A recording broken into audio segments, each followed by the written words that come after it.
Assalamualaikum warahmatullahi wabarakatuh. Bismillahirrahmanirrahim. Yang saya hormati pengasuh Pondok Pesantren Nurul Khalil Kiai Haji Zubair Muntasor. Yang saya hormati seluruh majelis keluarga Pondok Pesantren Nurul Khalil, terutama kepada Yang Mulia Kiai Haji Ahmad Faqod. Yang saya hormati penulis buku dengan judul Tasawuf Syekhona Muhammad Khalil, Saudara Abdul Mun'im Khalil, yang saya yakin penamaan Khalil ini bukan nisbat kepada orang lain. Saya yakin penisbatan Khalil dalam nama Saudara Abdul Mun'im ini ya yang dimaksud ya Syekhona Muhammad Khalil. Dan saya bersyukur alhamdulillah Saudara Abdul Mun'im ini kemudian mungkin merasa bertanggung jawab untuk tidak hanya sekedar mempunyai label Khalil di belakangnya. Alhamdulillah Saudara Abdul Mun'im ini sudah menyelesaikan sebuah tulisan dari tesis beliau ketika kuliah di UIN Surabaya. Ini sekaligus menjadi kebanggaan kita semua para pecinta Syekhona Muhammad Khalil. Semoga melalui buku ini nama Syekhona Khalil tidak hanya sekedar menjadi nama yang dikenang, nama yang disanjung, tetapi melalui penulisan buku ini semoga kita semua pencinta Syekhona Muhammad Khalil dapat mengambil uswah, dapat memperoleh percontohan yang baik dalam kehidupan sosok Syekhona Muhammad Khalil. Amin ya rabbal alamin.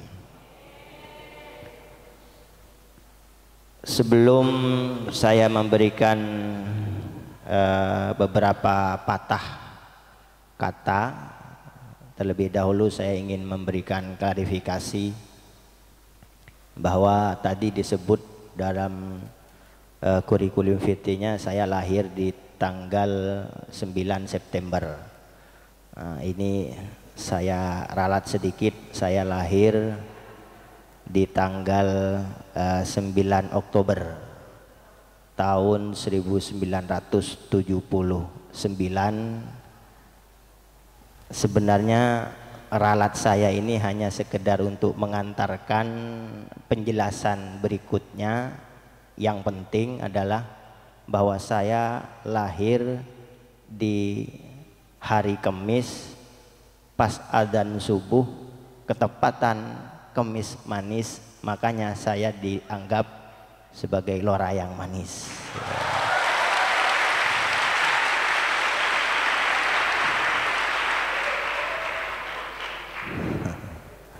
Dan sekaligus saya juga perlu untuk menyampaikan sedikit apa yang menjadi motivasi hidup saya pribadi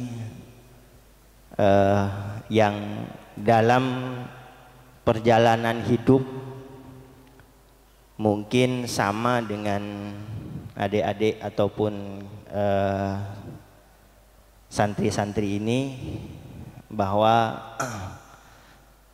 motivasi hidup kita sama, menimba ilmu di pesantren, mendapatkan pendidikan yang begitu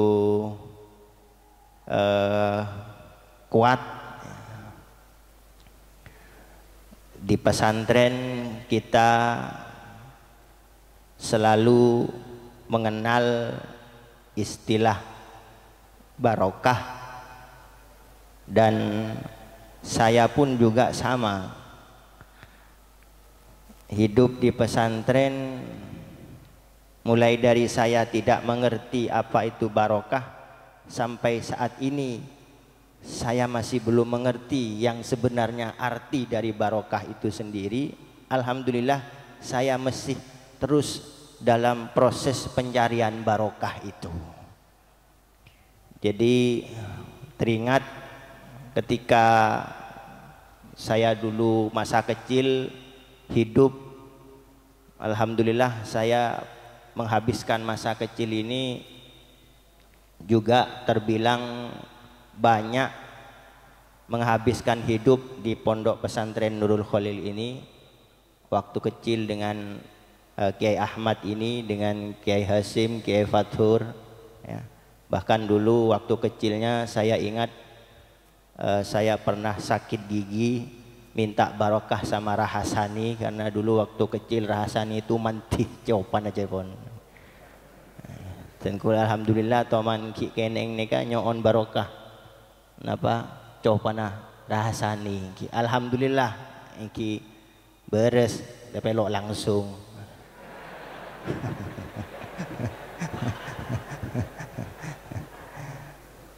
Jadi istilah barokah itu memang sudah tertanam sejak kecil.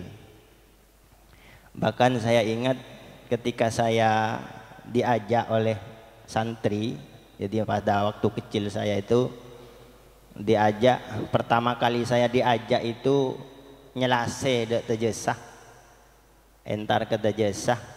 Saya waktu itu nggak paham ya, di Tejasah itu ada apa, mau apa, saya tidak paham karena masih kecil. Dulu ingat saya itu SD umur masih kelas ya antara kelas 3, kelas 4 itu, kelas 3 atau kelas 2 itu, lupa saya. Yang pasti waktu itu saya diajak oleh teman-teman santri itu untuk nyelesai ke Tejasah. Pertanyaan saya waktu itu, anu apa ntar ke Tejasah? Anu apa ntar ke Tejasah? Arah apa ntar ke Tejasah? Cepon santre, engki dek Tejasah ntar nyabis ntar nyelesai, ntar ngaji, terus mari ngaji arah apa? Engki las tare ngaji, nyon apa sampean dah? Terona apa sampean? Oh bisa oleh, engki. Alhamdulillah ya, jadi kemudian muncul ini keinginan untuk nyelesai de Tejasah. Meskipun ya pemahaman anak kecil waktu itu mungkin beda dengan sekarang. Waktu kecil itu saya bareng sama kakak saya itu berangkat bareng ke Tejasah nyelesai ngaji kisah. Mari ngaji ki pada aduh ki boleh di Tejasah aku tok gula dek kakak gula. Sampean minta apa gila? Kakak gula minta sepeda. Bang minta apa? Kok minta gamebot lambak ki naik keneng osom gamebot lambak.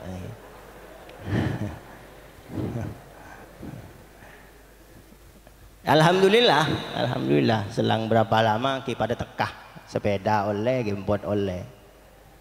Entar ke Tejasah bahasa santre nyari ya barokah.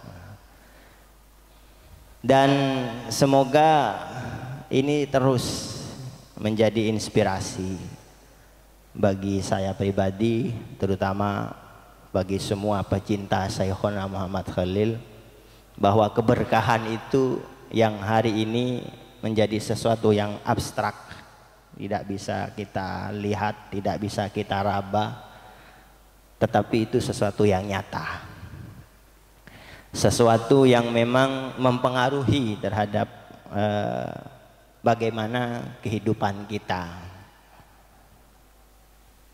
Saya sampaikan sedikit tentang ketika saya nyantri di pondok pesantren Sidogiri.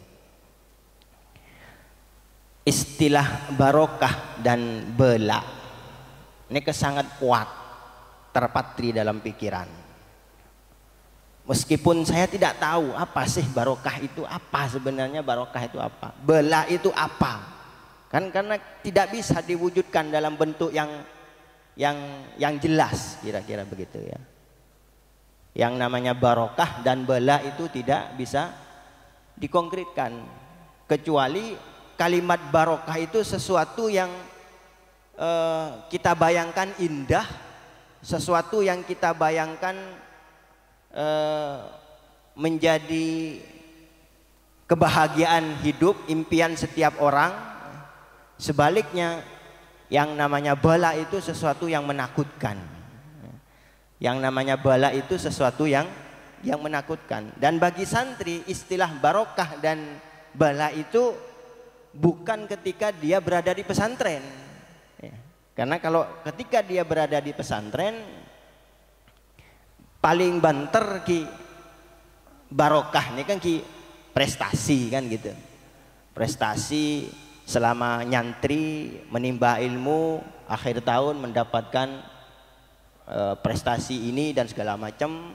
Sebaliknya yang namanya bala itu ya mau melanggar ya takzir kan gitu ya. Tetapi kita semua paham bahwa bukan itu yang dimaksud dengan barokah, bukan itu yang dimaksud dengan bala. Yang kita pahami adalah barokah dan bala itu adalah sesuatu yang akan menanti kita ketika kita sudah selesai menimba ilmu di pesantren. Yang itu kita pun juga belum tahu seperti apa bentuknya. Tetapi kemudian dalam tradisi pesantren, dalam tradisi santri, meskipun itu tidak konkret, tetapi itu bisa mengarahkan. Itu bisa mengarahkan terhadap perjalanan hidup kita, mengarahkan terhadap bagaimana proses pencarian kita di pesantren, menimba ilmu, mencari yang namanya barokah. Dan saya menjadi orang yang sangat termotivasi dengan itu, bahwa barokah itu kentalnya sangat kental dengan yang namanya pengabdian. Jadi kalau santri itu mengabdi ya, kalau sekedar menuntut ilmu tanpa mengabdi, kira-kira begitu, itu nilai barokahnya tidak akan lebih besar dari yang nyantri sekaligus mengabdi. Saya di pesantren dulu juga selain menimba ilmu, nimba somor, abersean, sama, dan bahkan dalam urusan keilmuan, mohon maaf, dalam urusan keilmuan saya ini termasuk yang paling bodoh mungkin, termasuk yang paling bodoh. Saya ingat saya kelas sanawiyah dulu itu saya belum tahu baca kitab. Kelas sanawiyah itu saya belum tahu baca kitab. Saat kelas 5 ibtidaiyah menjadi kewajiban, menjadi syarat kelulusan adalah lulus baca kitab. Tes baca kitab. Saat itu saya ingat betul, saya itu yang ingin tahu bagaimana baca kitab itu sampai nangis saya dulu. Sampai nangis. Nangis karena saya dituntut untuk segera bisa baca kitab, sementara proses untuk mengetahui baca kitab saya lalui dengan hanya sekedar formalitas. Sekolah madrasah mulai kelas 3, kelas 4, kelas 5. Kikila gampang kikila masuk sekolah. Ngiding aki guru nyampaikan tanpa kemudian berusaha untuk memahami apa materi yang disampaikan oleh para ustadz. Sehingga ya keterlambatan pemahaman saya untuk bisa membaca kitab itu kemudian membuat saya semacam lepara putus asa. Semacam lepara putus asa. Alhamdulillah sampai lulus ya, alhamdulillah saya mungkin ya karena faktor barokah itu tadi, meskipun kilo tahu maca kitab tapi paringi lulus. Kilo aning maca kitab. Kula larang terangan saos. Saya itu sampai aliyah di Sidogiri. Saya itu waktu tugas, ya tugas itu ya didasarkan dengan semangat yang sama ketika saya masuk ke pesantren. Apa itu? Formalitas. Sekolah, ngidingaki guru, norok kegiatan, musyawarah. Saya itu ya kemudian merasakan kembali sebuah penyesalan ketika saya sudah berangkat menimba ilmu di Mekah. Lo nang Mekah aja deng lah ada utawi iki iku, ada utawi iki iku mana Mekah nih kan? Hada Zaidun qaimun, hada utawi iki iku, inna Zaidan qaiman satuhuni, ada satuhuni kisah. Dan parahnya lagi ya di Mekah itu ya kebetulan tangki mungkin lo oning juga anapa bektonika kitab yang saya harus ngaji itu kok semuanya nggak ada harokatnya, nggak ada harokatnya. Padahal kan sekarang di masa saya itu ya sama seperti sekarang, kalau kitab itu ya sudah banyak. Kalau kita pengen gampang nggak usah belajar ya kitab cari yang ada harokatnya ya ada juga kan, ya kan ada ya. Kalau hanya sekedar untuk mencari harokat ya ada gitu. Pada saat itu saya tidak memiliki kitab yang, sehingga kitab hadis pun kitab hadis, karena setiap bulan itu pembacaan hadis itu pun kitab baik Sahih Bukhari, Ibnu Majah dan seterusnya yang dibaca kok kebetulan gitu. Apa memang karena waktu itu saya nggak tahu ya mungkin pengurusnya itu yang menyediakan kitab itu kok kitabnya kok nggak ada harokatnya. Jadi sekali lagi saat itu saya merasakan penyesalan yang luar biasa. Kenapa ketika di pesantren saya tidak berusaha keras untuk bisa memahami, untuk bisa mengaplikasikan apa yang saya pelajari di pesantren. Tetapi ya alhamdulillah kembali lagi karena memang motivasi semangat yang sama ya, motivasinya ya tetap tidak berubah untuk mencari yang namanya barokah ya. Meskipun belum tahu juga barokah itu apa. Alhamdulillah ya. Gene sokone engki paringe oning. Cuman di akhir yang mungkin saya sampaikan sebagai sebuah pengenalan, saya bukan orang yang menurut saya pribadi dan mungkin juga menurut Rahmat ya, menurut Ki Ahmad orang yang begitu paham tentang sejarah Syekhona Khalil ya.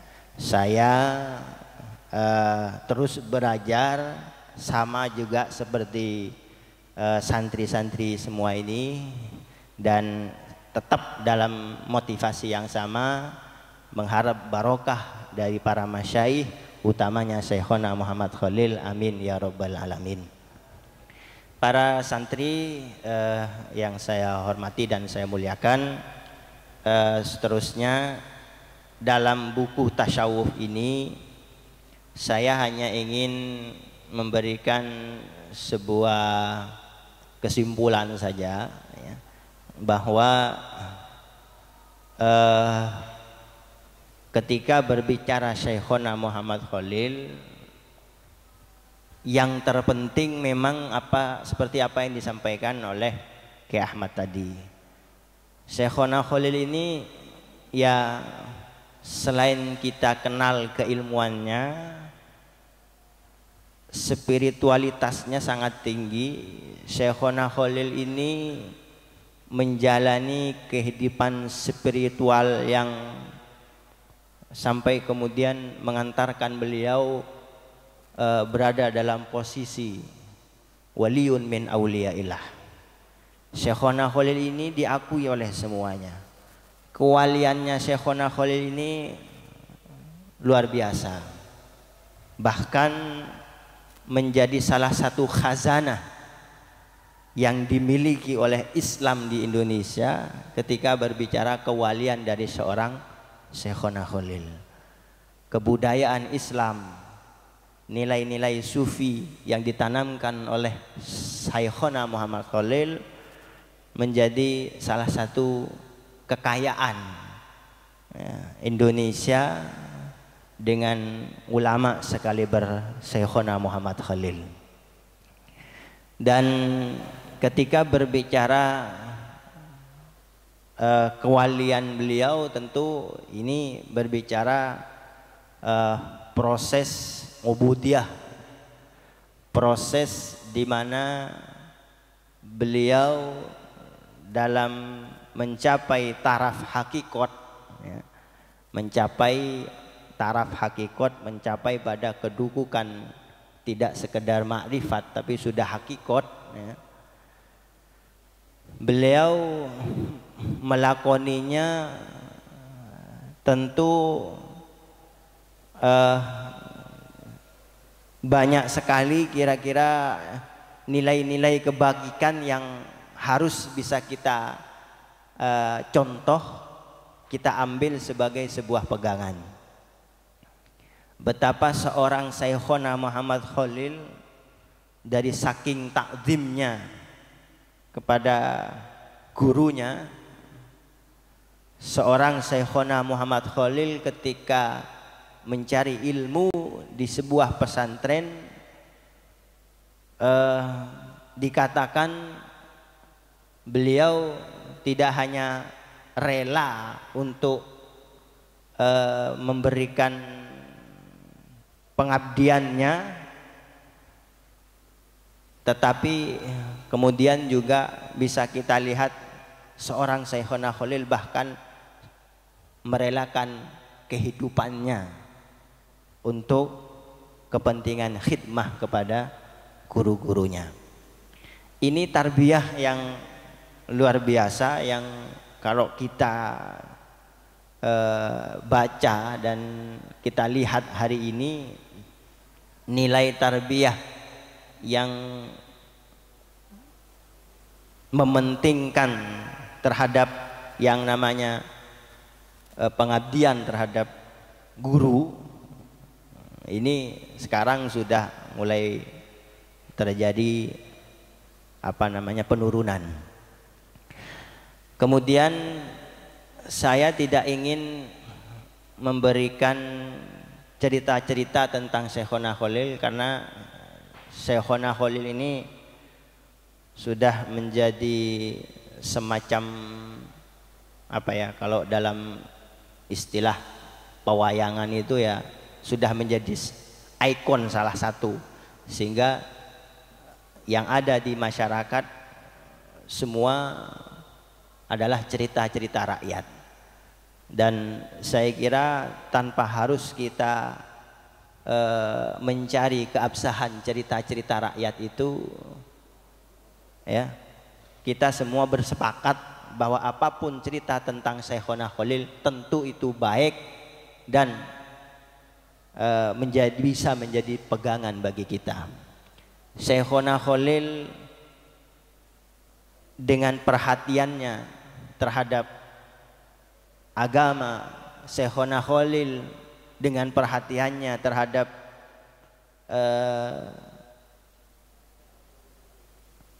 kesejahteraan, Syekhona Khalil dengan perhatiannya terhadap pendidikan, Syekhona Khalil perhatiannya terhadap kesehatan.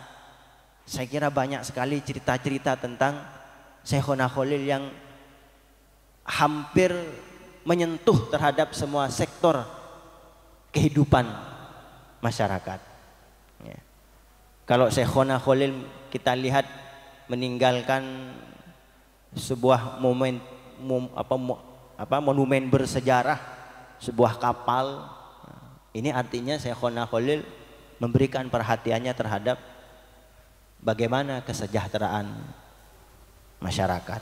Ketika kita melihat bagaimana cerita Syekhona Khalil yang di suatu saat didatangi oleh orang yang meminta petunjuk karena anaknya doyan makan garam, atau di cerita lain doyan makan gula, ya. Dan itu dalam dunia kesehatan tidak baik, ya. Syekhona Khalil kemudian memberikan ilmunya. Syekhona Khalil juga memberikan perhatiannya, dan terutama dalam perhatian terhadap agama. Masjid yang didirikan oleh Syekhona Khalil ini di mana-mana, madrasah pesantren yang didirikan oleh Syekhona Khalil ini pun juga di mana-mana. Dari semua peninggalan-peninggalan bersejarah Syekhona Khalil, kalau kita mau kaji, sebenarnya kita untuk mencari seorang panutan nggak usah repot-repot sebenarnya. Ya, cukup kepada Syekhona Khalil kita bisa belajar banyak hal. Dan khusus tentang kesufian ini, saya kira yang harus menjadi perhatian kita bersama adalah bagaimana proses perjalanan hidup Syekhona Khalil ini kita baca mulai dari hulu sampai hilir. Jangan kita baca setengah-setengah. Pertama kita harus baca bahwa Syekhona Khalil ini lahir dari sebuah kehidupan yang penuh dengan kesederhanaan. Syekhona Khalil ini lahir dari rahim seorang ibu, lahir dalam sebuah didikan orang tua yang kalau kita baca sejarahnya, ya mohon maaf, dibandingkan dengan generasi penerusnya, abna wa dzurriyyat Syekhona Muhammad Khalil, saya justru merasa sangat tidak pantas untuk dikatakan sebagai dzurriyyah. Kenapa? Karena perbedaannya sangat jauh. Perbedaannya sangat jauh. Bagaimana kehidupan seorang Kiai Abdul Latif, ya, untuk memberikan makan kepada anak keluarganya, ini ya dalam kehidupan yang serba sulit, kira-kira begitu. Dan ini tentu menjadi sesuatu yang mempengaruhi terhadap perjalanan berikutnya dari seorang Syekhona Muhammad Khalil. Didikan mulai dari lahir, di masa kecil, kemudian menginjak kepada masa muda, masa remaja, masa tua, sampai kemudian beliau terakhir pulang dari Mekah, kemudian diperintah untuk mengamalkan ilmunya, menyampaikan ilmunya, mendirikan pesantren. Sejarah mencatat bahwa Syekhona Khalil ini hidup kurang lebih sekitar 100 berapa puluh tahun gitu ya. Jadi kalau kita baca, Syekhona Khalil ini lahir di tahun 1832 Masehi. Dan dalam catatan sejarah di pesantren Syekhona Khalil, saya menemukan tulisan dari Hadratil Walid Kiai Haji Abdullah Sahol, berdirinya pesantren di Syekhona Khalil ini 1874. Ya, jadi kalau kita baca berarti selama hampir 50, ya. Jadi 74 kurangi 32, berapa ini? 74 dikurangi 42. Jadi selama 42 tahun, ya, beliau itu menimba ilmu. Selama 42 tahun beliau itu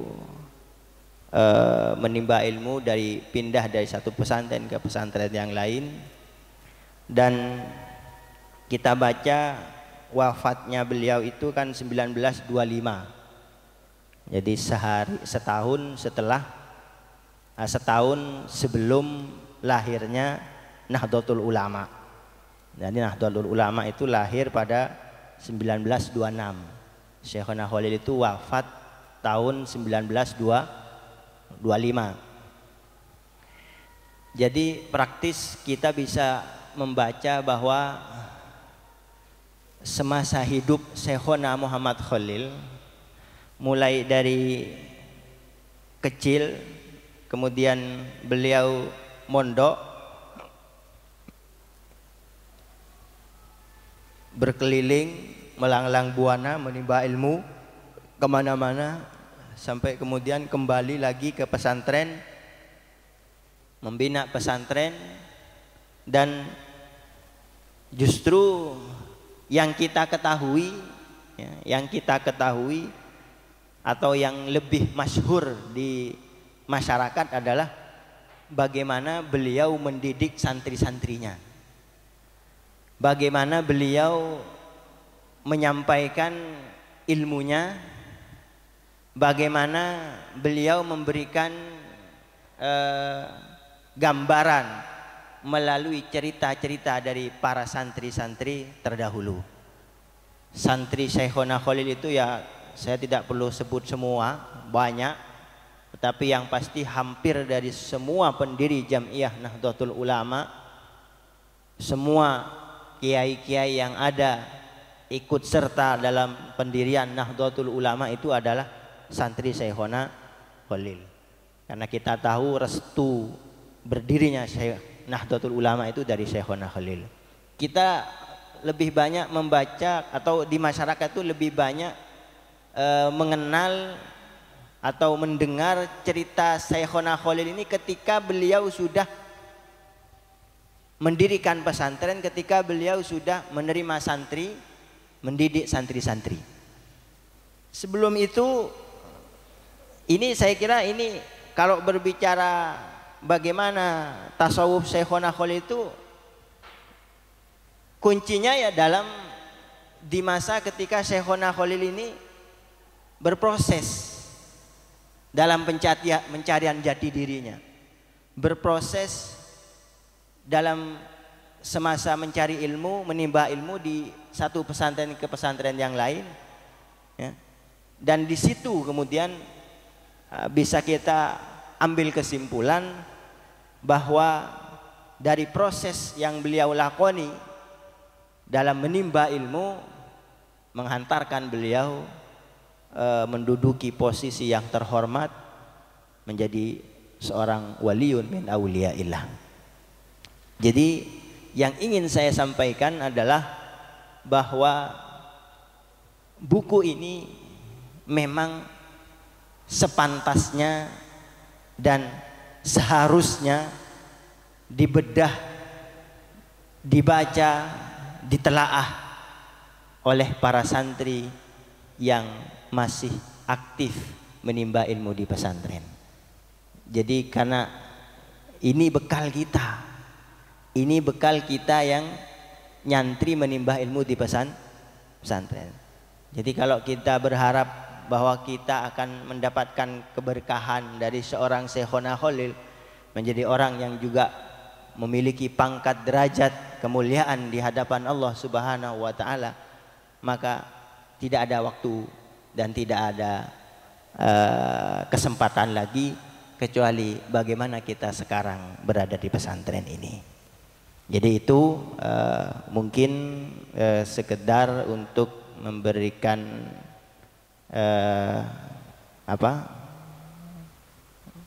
sambutan, dan saya terus terang datang ke sini bukan untuk menjadi pemateri, ya, bukan untuk menjadi pembanding dari sejarah yang ditulis oleh rekan kita ini, tetapi saya memang niat datang dari rumah.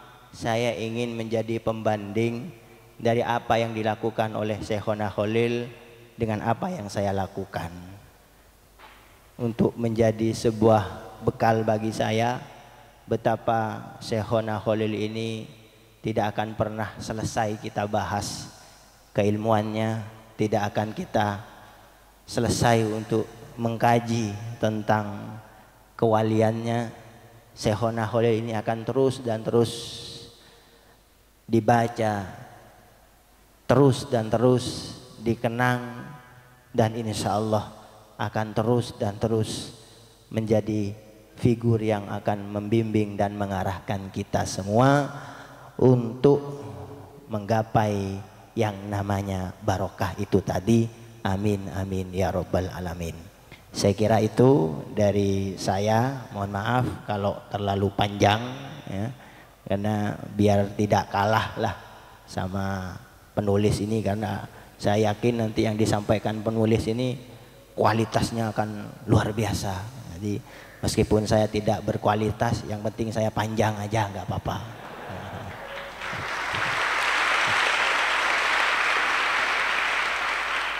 Itu sementara dari saya, kurang lebihnya mohon maaf. Akhiron ihdinas siratal mustaqim. Assalamualaikum warahmatullahi wabarakatuh.